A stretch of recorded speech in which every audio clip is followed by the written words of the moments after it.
Le but de l'aérodynamique, c'est de coller la voiture, de coller mon pneu encore plus fort par terre. Ça s'est passé en juin dernier. Coup sur coup, 2 équipes d'étudiants de Polytechnique Montréal ont remporté un premier prix lors d'une prestigieuse compétition d'ingénierie. Un podium pour cette monoplace de course qui a survécu à 4 jours d'épreuves intensives.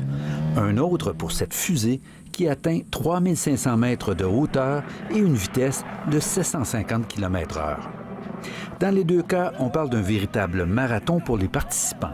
C'est du travail que des étudiants font le soir, après les cours, entre les cours, qu'on donne du temps bénévole pour ça, qu'on prend des vacances pour aller en compétition. Donc, c'est des centaines, des milliers d'heures investies par une quarantaine d'étudiants sur des gros projets de même.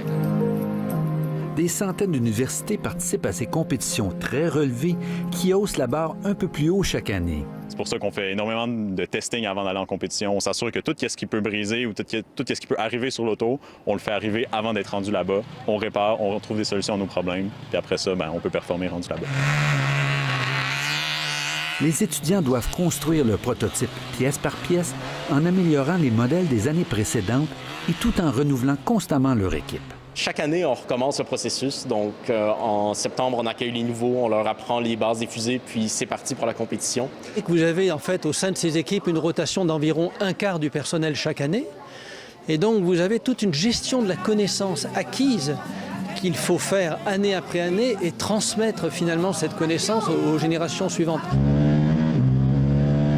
Comme les compétitions sont organisées par l'industrie du sport automobile et de l'aérospatial, les meilleurs étudiants sont rapidement repérés par les professionnels.